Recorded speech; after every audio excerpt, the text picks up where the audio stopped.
I'd like to open the meeting back again. I'll start off by welcoming the return of Professor Sam Rabinowitz, back to representative of the Board of Governors. Welcome back, Sam. And also welcome Ms. Nicole Lima as student representative to the board. Welcome, Nicole.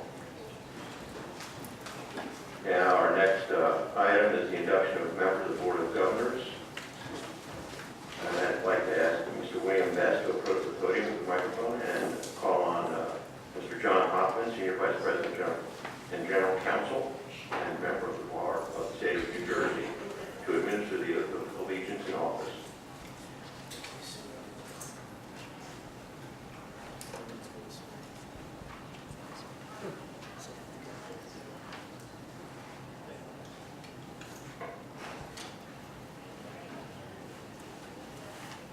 I, William E. Best, I, William E. Best, do solemnly swear do solemnly swear that I will support the Constitution of the United States that I will support the Constitution of the United States and the Constitution of the State of New Jersey, and the Constitution of the State of New Jersey, that I will bear true faith and allegiance to the same that I will bear true faith and allegiance to the same, and to the governments established in and to the government established in the United States and in this state, the United States and this state, under the authority of the people, under the authority of the people, and that I will faithfully, and I will faithfully, impartially, impartially, and justly perform and justly perform all the duties of the office all the duties of the office of a member of the Board of Governors of Rutgers, the State University of New Jersey, of the members of the Board of Governors of the State of New Jersey, according to the best of my ability. according to the best of my ability. So help me So God. help me God.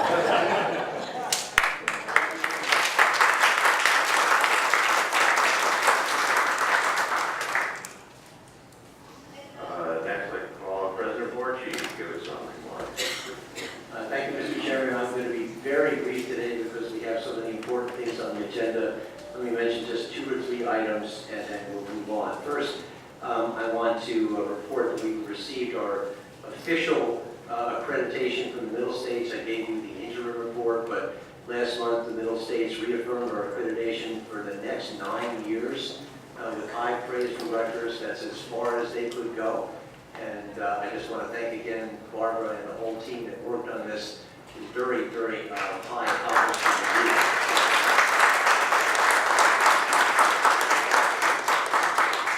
And the second is an admission update as we come to the middle of the summer and most of our melt has already taken place. We're down very slightly in Newark from our high peak last year of about 2%, up 11% in New Brunswick with a really very positive increase of 13.5% in domestic out-of-state students, which is what we've been shooting for. We're now starting to see that response to our media marketing, and up by 18% in Camden. And a final comment on the state budget.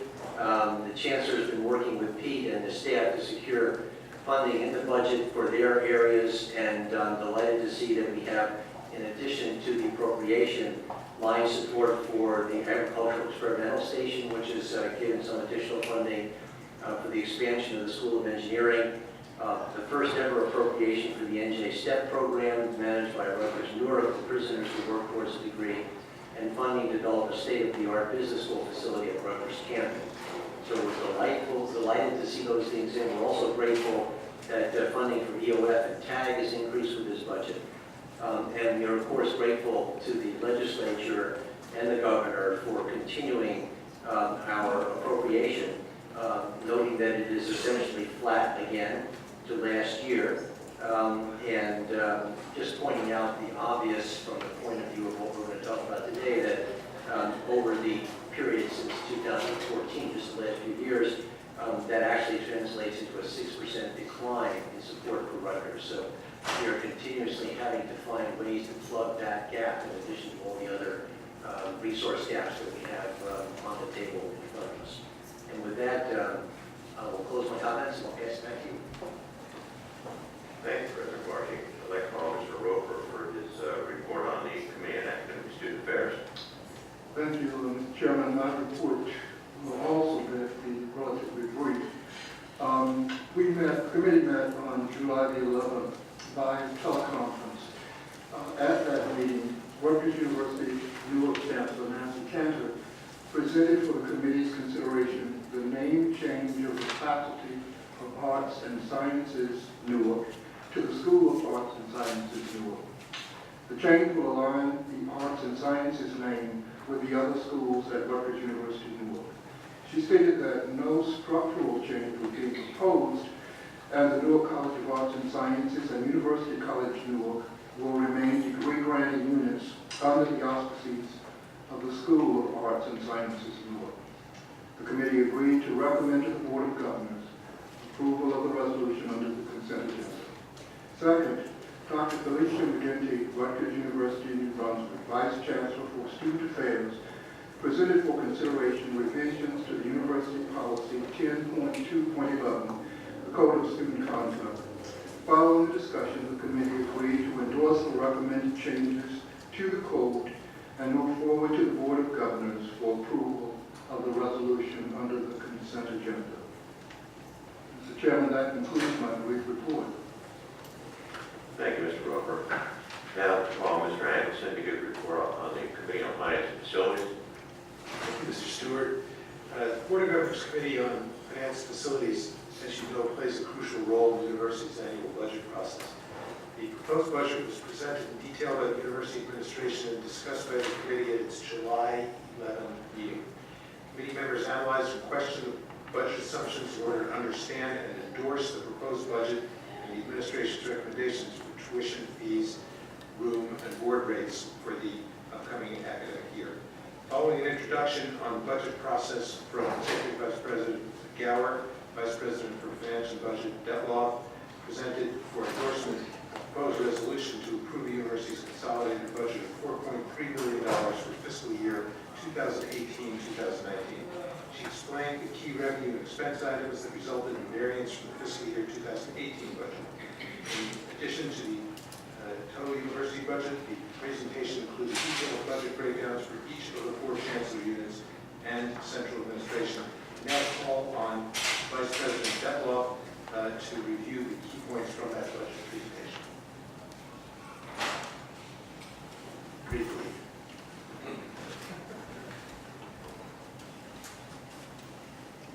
Good afternoon. I'm Vice President of Finance and Budget, and I am here today to present the fiscal year 2019 university budget for approval of the Board of Governors. As part of our development of the budget, the university compares its historical tuition increases to those of its peers. While each Rutgers campuses have different peer groups, the one common peer group for all campuses is the other senior public institutions of higher education in the state of New Jersey. Over the last 5 years, Rutgers has increased tuition on each of its campuses 2.3% on average over that 5-year period, putting Rutgers right in the middle of its peer group. In New Brunswick, one comparator group is the other public university members of the Association of American Universities. These distinguished universities are similar to Rutgers in many ways. At an average 5-year increase of 2.3%, Rutgers, New Brunswick is just about in the middle of this peer group as well. We also compare ourselves in New Brunswick to our peers in the Big Ten. Again, at this average of 2.3% over the last 5 years, we are in the middle of this peer group. Rutgers Newark has a different set of peers based on these institutions' similarities to our Newark campus. They too are at a 2.3% average increase over the last 5 years and are in the middle of their peers.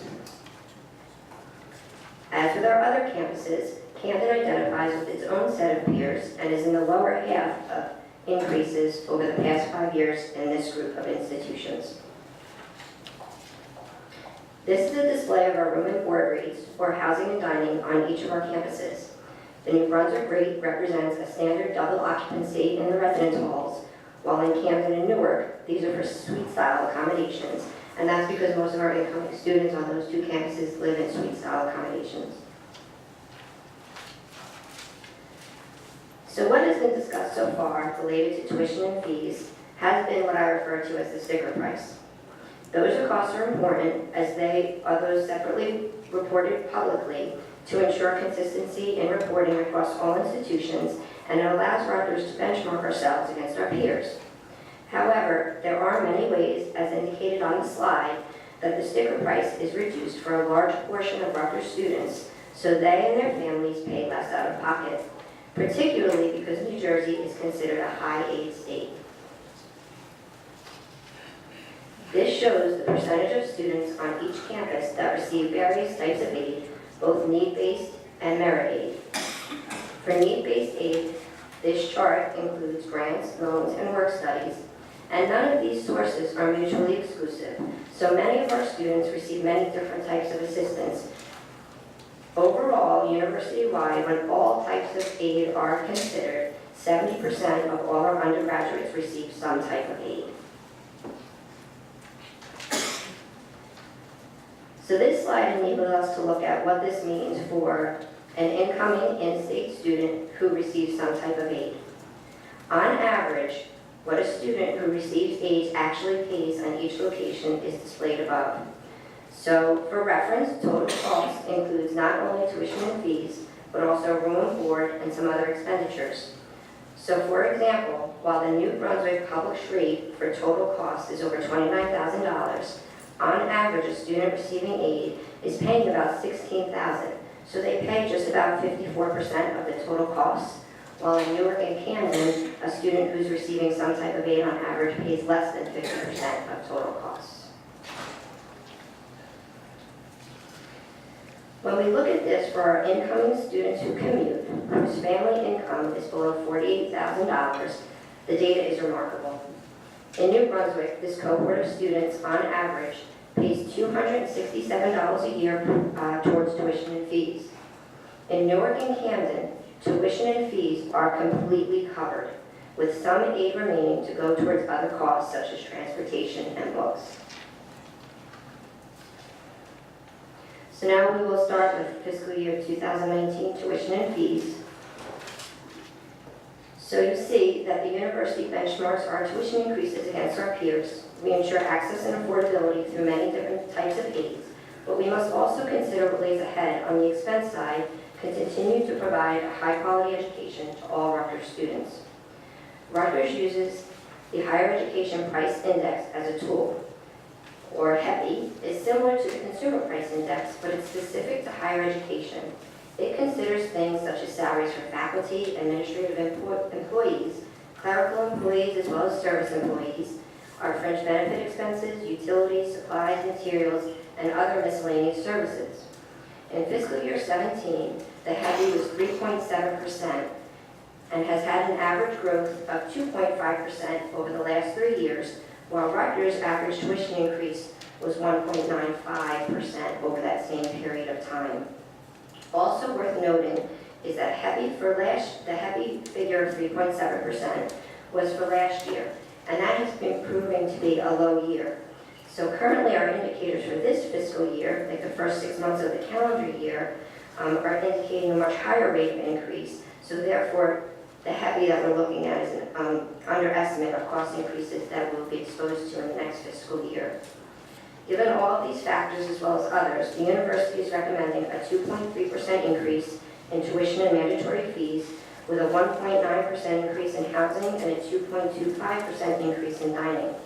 The 2.3% increase aligns with the average increase during President Marchi's tenure and is actually 28% below Rutgers' 10-year average increase of 3.2%. Another thing we look at, and for demonstration, I laid the HEPI index since 2014 and its cumulative increase next to changes in the state appropriation for the same period of time. While Rutgers remains grateful for the state's continued support through our unrestricted state appropriation, given its lack of increase compared to increases in our prices, each year the university is faced with filling that gap. As we go back to tuition on each of our campuses, for display we detailed out the tuition and fees before financial aid for an incoming in-state student, and we based it on the arts and sciences rate on each of our campuses because that's what most of the majority of our incoming students pay. So for a New Jersey resident on the New Brunswick campus, a 2.3% increase equates to $337 increase for tuition and mandatory fees, and a total of a $590 increase when housing and dining are included.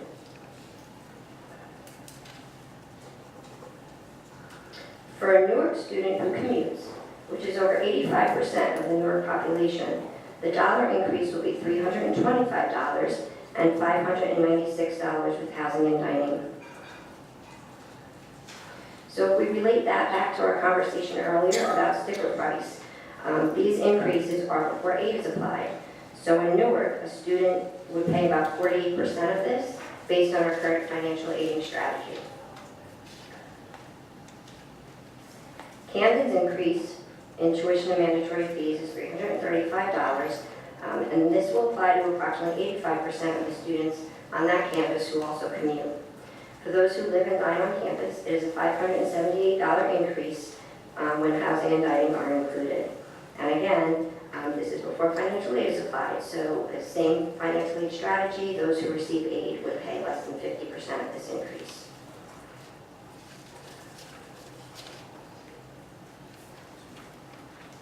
So now for the formal presentation of the budget.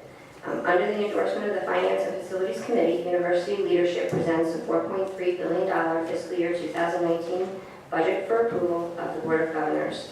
So just revenues of $4.3 billion in the budget are driven by the 2.3% increase in most tuition rates. Our professional program tuition rates are driven by the market. We are also growing mandatory fees by 2.3%.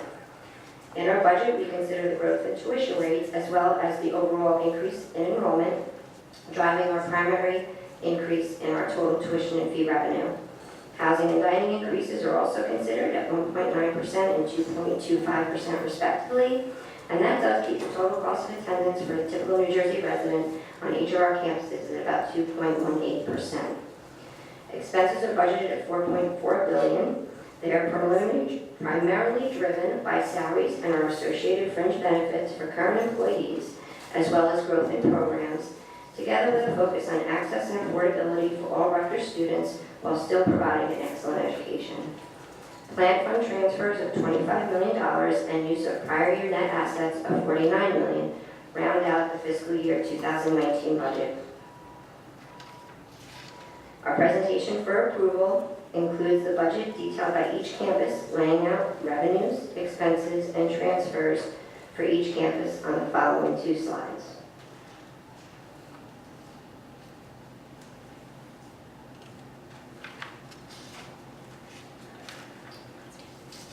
Before turning it back over to our chairman, I'd like to take a moment to review the university's fiscal year 2017 unrestricted net position.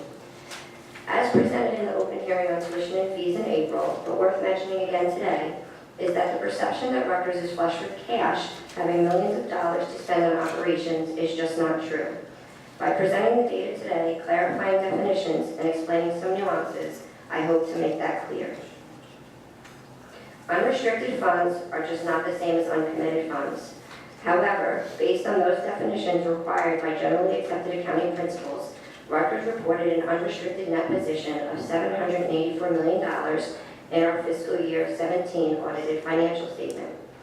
This is misleading as these funds are committed for critical university needs and not available for operations. As identified, 30% of these funds, what we call designated funds, are committed to fund financial aid, academic initiatives, multi-year projects, and they also protect the university against unforeseen events. 29% of these funds are invested in long-term investments for future needs. So this may be when we're saving for a large strategic initiative, like maybe even a building.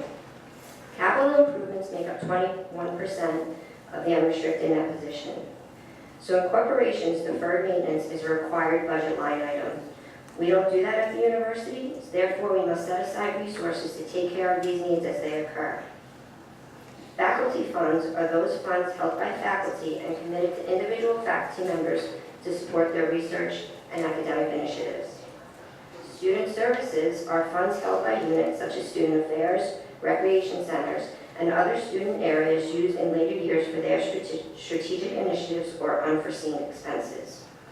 Finally, the university is required to maintain a certain level of reserves to support our self-insurance program, and this makes up 5% of our unrestricted net position. So we look at the unrestricted net position over time, as well as a percent of operating expenses. So you see that it's been relatively flat over time. even though expenses are rising. Our target is to keep it stable at this level. As an indicator, similar to tuition and fees, Rutgers benchmarks itself against our peer institution. In order to ensure comparable data, we use information obtained from Moody's Investor Services on spendable cash and investment compared to each institution's own operating expenses. As you see, Rutgers is far below that of its peers. While Nebraska is closer to us at 0.6, we are just under 0.4, while Purdue's ratio is more than 4 times that of Rutgers. So what does this mean for Rutgers from an external perspective? While we are financially stable, Moody's comments make it clear that we're challenged by thin operating margin and low ratio of spendable cash and investments to operating expenses. So what that indicates is our limited liquidity. So that if this were to deteriorate, it could lead to a ratings downgrade, which would be problematic to the university, resulting in higher borrowing costs and further pressure on tuition. So I just want to make it clear that purposely reducing these reserves would not sufficiently protect the university against unforeseen circumstances. Thank you.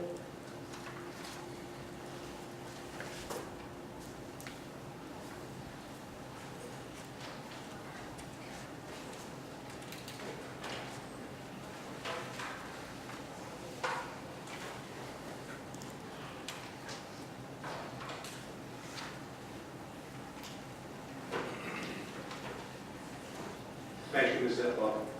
I move, Mr. Chairman, the resolution for approval of the fiscal year 2018-2019 working budget as noted in tab A.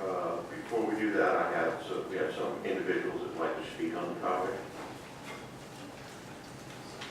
And I will remind them that each have 2 minutes and hope they keep to that.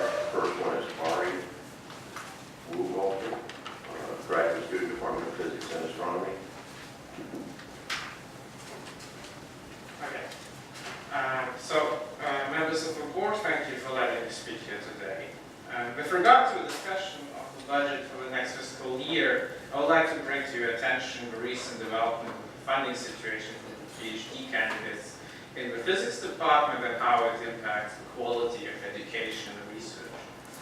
Over the course of the last 5 years, the number of SCS-funded positions in our department has dropped by 10%, while the number of PhD candidates increased by 14%. At the same time, the number of externally funded GA positions reduced by at least 10%. As a reaction, a significant number of PhD candidates were put on PTL positions. A PTL receives around $5,000 to $7,000 per semester, no health benefits, and no tuition remission. From an administrative point of view, I can understand why it is tempting to hire PTLs instead of TAs, as we're doing the same work for a fraction of the costs. Nevertheless, let me not sugarcoat this. PTL-funded PhD students turn out to be a bad bargain. Let me be clear. $5,000 is nowhere near sufficient to pay for housing, food, clothing, healthcare, and all the other expenses that a PhD student has during the semester. That means the affected PhD students are subjected to a choice between quitting or taking on additional work, typically an increased teaching load. So far this year, so many students have chosen the former option, but the number of students that dropped out has exceeded the number of successful graduations. A statistic Rutgers should not be proud of. Those who choose the latter option obviously fulfill their duties to the best of their capability. However, time invested in additional teaching hours is time missing from preparation, grading, office hours, and first and foremost, research. Even worse, the decrease in time dedicated to research not only leads to fewer publications and therefore sinking rankings for the university, it also causes longer graduation periods, turning the system into a vicious cycle. Another development we can't be proud of. Finally, since it is the standard at research universities in the US, and in particular at the Big Ten, that graduate students in physics are sufficiently funded for the whole duration of the studies, this situation obstructs us from recruiting the brightest minds to Rutgers. So let me finish by saying that I understand that the university consists of many entities which all have a wish for more funding in common. However, even comparably small adjustments in policy and allocations can have a substantial impact and, where necessary, if STEM subjects are to be a priority for Rutgers University. Thank you very much. Thank you. Our next speaker is Charlie Prattville, editor of Brunswick Today.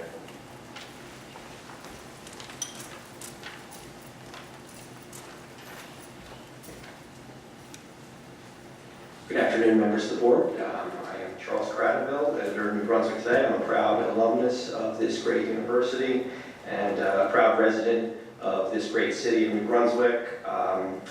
I understand, this budget is a tremendous undertaking, and I want to thank everyone for their service in putting it together, and I want to thank the board members for their service. I know it's not an easy job that you have, it's a challenging job, and it is it's a volunteer position. I want you to know that I get that. One of the reasons your job is challenging is because there are a number of laws that you're bound by, required to follow, the Open Public Meetings Act, financial disclosure requirements, and I must reiterate a concern that I raised previously regarding NJSA 52:14-7, the New Jersey First Act, which requires every member of this board to maintain their primary residence in the state of New Jersey. And as I pointed out at your last meeting, there are a number of members that are not in compliance with this law. For the record, Mr. Engelson, Mr. Brown, Ms. McHugh, and Mr. Stewart are out-of-state residents. And I just want to say that if municipal workers, such as our teachers and firefighters, must abide by this law, then surely the political appointees who run our state university should as well. And I've reviewed the law. I encourage you to review the law. I'll point out it does specifically cover both employees and officers. And with all due respect, those 4 members should resign their positions immediately and allow one of the over 9 million residents of New Jersey to take your place.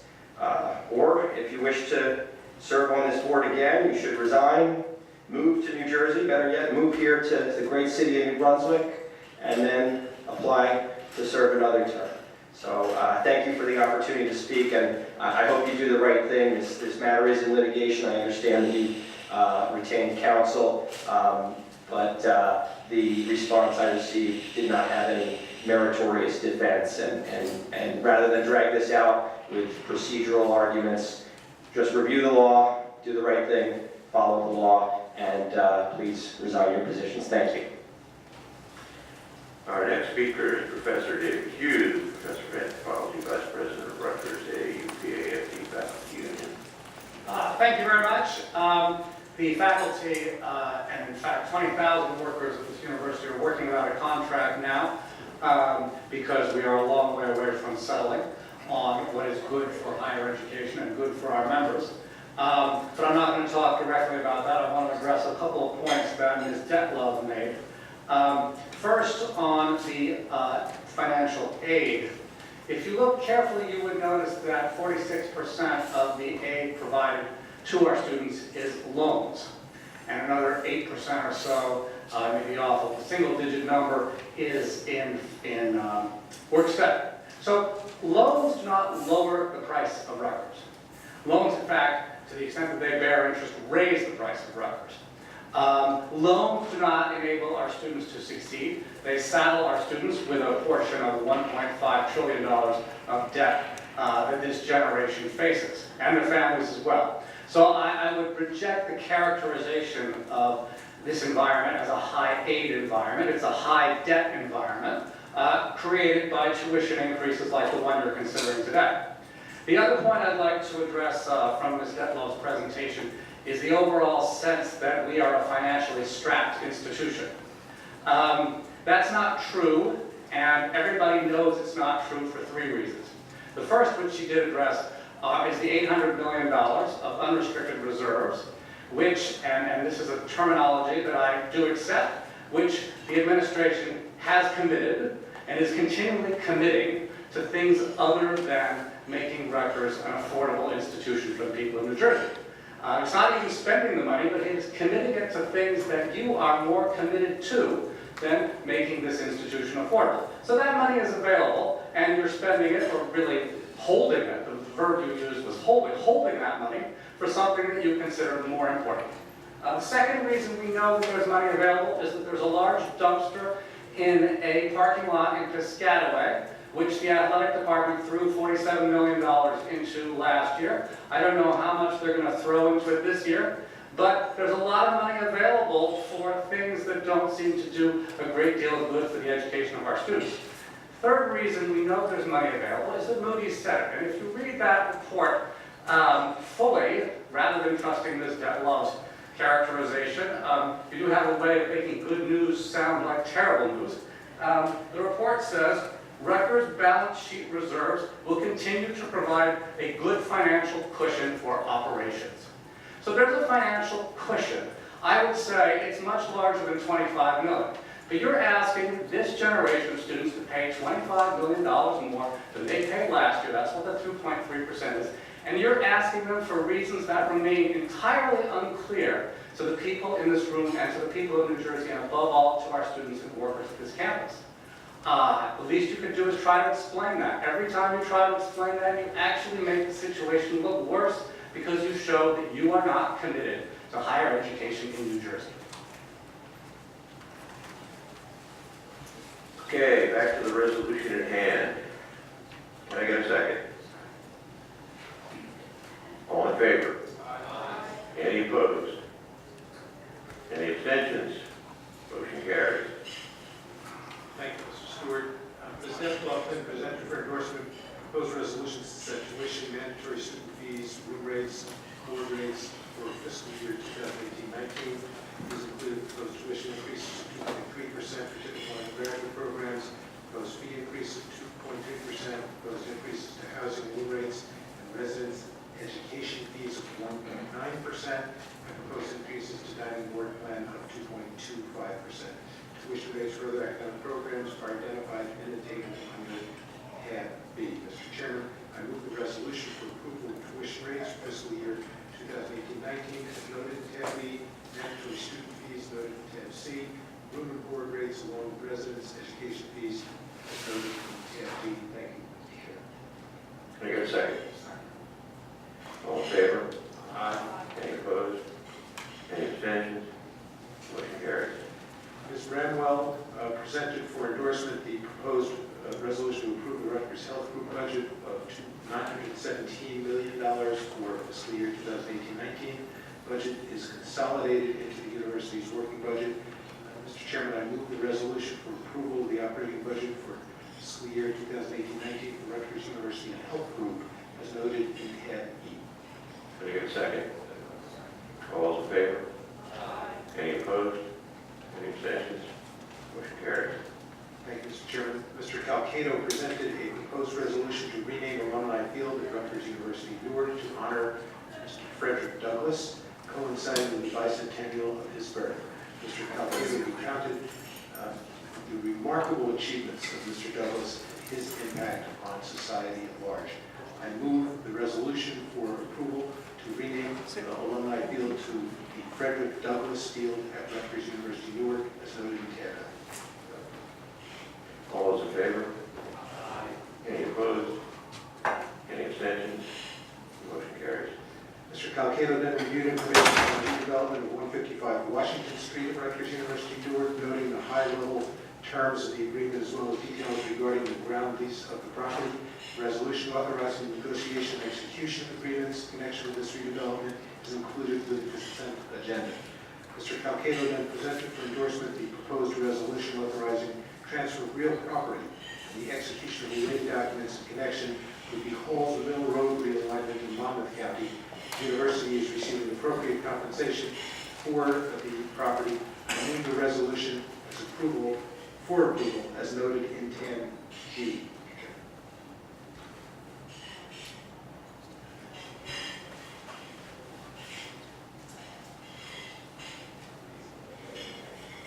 Tab F. Okay. All those in favor?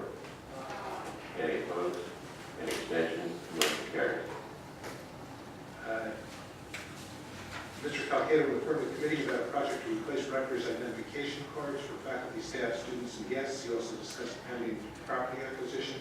Mr. Axe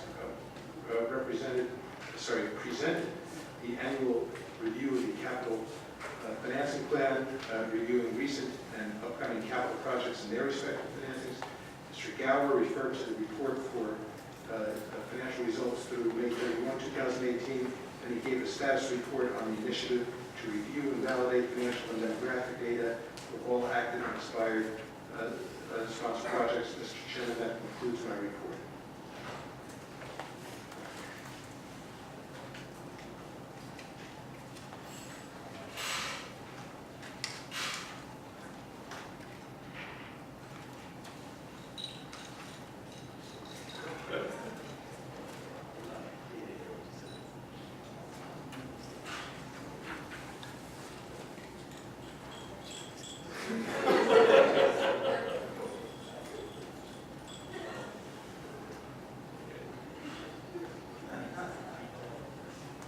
We have different conflicting agendas here. Sorry about that.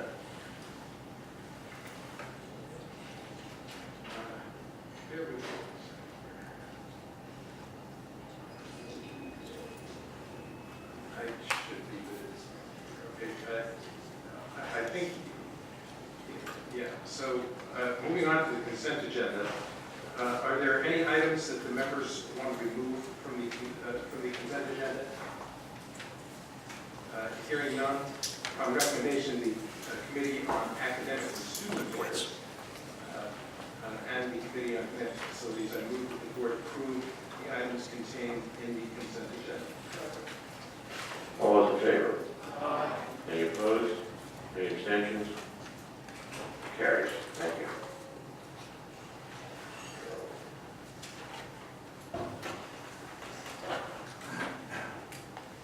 Okay, I'd like to call on Mr. Gower for the report on the Joint Committee on Investment.